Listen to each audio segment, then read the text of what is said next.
পাকিস্তানের রাজনীতিতে সামরিক বাহিনীর ভূমিকা সংক্ষেপে আলোচনা করো।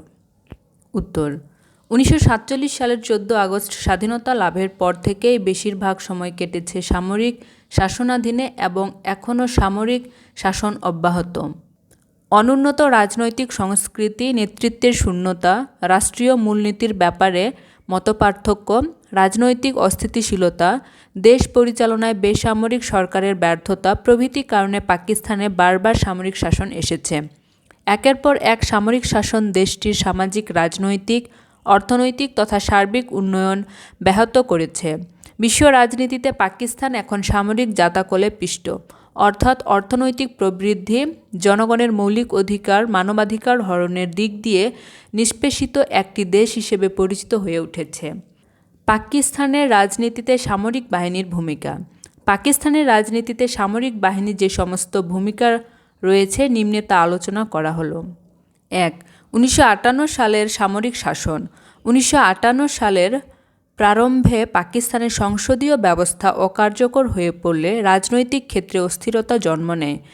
কেন্দ্রীয় ও প্রদেশের মন্ত্রিপরিষদে দ্রুত রদবদল হয়। 1958 সালের সেপ্টেম্বর মাসে পূর্ব পাকিস্তান প্রাদেশিক পরিষদের ডেপুটি স্পিকার সাহেদ আলী পরিষদের অধিবেশন চলাকালীন সময় নিহত হলে রাজনৈতিক পরিস্থিতি উত্তপ্ত হয়ে ওঠে।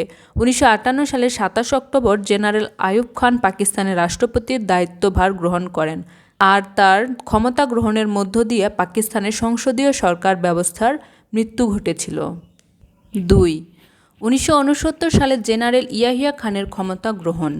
1969 সালে গণ-অভ্যুত্থানের ফলে পাকিস্তানের প্রেসিডেন্ট জেনারেল আইয়ুব খান আগরতলা ষড়যন্ত্র মামলা প্রত্যাহার করে বঙ্গবন্ধু শেখ মুজিবুর রহমানকে জেল থেকে মুক্তি দেন। এরপর জেনারেল আইয়ুব খান পরিবেশ পরিস্থিতির প্রেক্ষাপটে জেনারেল ইয়াহিয়া খানের কাছে পাকিস্তানের ক্ষমতা হস্তান্তর করেন। জেনারেল ইয়াহিয়া খান পাকিস্তানের প্রেসিডেন্টের দায়িত্বভার গ্রহণ করে 1970 সালে পাকিস্তানের সাধারণ নির্বাচন ঘোষণা করে। ৩. জিয়াউল হকের শাসনামল। 1977 সালের 5 জুলাই এক সামরিক অভ্যুত্থানের মধ্য দিয়ে জিয়াউল হক পাকিস্তানের রাষ্ট্র ক্ষমতা দখল করেন। তিনি ইসলামী ভাবধারা প্রতিষ্ঠা করেছেন। ইসলামের জন্য তার প্রশংসা এবং 1977 সালের মাঝামাঝি ইসলামিক শান্তি বিধানের ক্ষেত্রে সংস্কার সাধন তার সামরিক সরকারের বৈধকরণের ক্ষেত্রে সাহায্য করে। ৪. জেনারেল পারভেজ মোশাররফের সেনা অভ্যুত্থানের অন্তরালে। পাকিস্তানের সামরিক অভ্যুত্থানে যেসব কারণ সমগ্র বিশ্বে আলোড়ন তুলেছিল তার মধ্যে সেনাপ্রধানকে বরখাস্ত করার আদেশটিকে অশুভ ও নির্ধারক কারণ বলা হলেও পাকিস্তানি রাজনীতির পর্যবেক্ষকরা মনে করেন সর্বব্যাপী ব্যর্থতা, দুর্নীতি, স্বজনপ্রীতি, প্রতিপক্ষের বিরুদ্ধে নির্যাতন, কর্তৃত্বপরায়ণ নেতৃত্বের মনোভাব এবং বিশেষ করে কাশ্মীর প্রশ্নে নতজানু পররাষ্ট্রনীতির প্রতিশ্রুতির কারণে নওয়াজ শরীফকে দুর্ভাগ্য বরণ করতে হয়।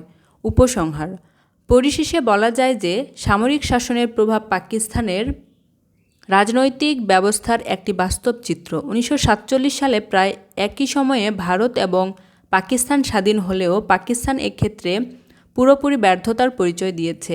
একের পর এক সেনাবাহিনীর হস্তক্ষেপই এদেশের সামাজিক, রাজনৈতিক ও অর্থনৈতিক ক্ষেত্রে বাধার সৃষ্টি করে থাকে।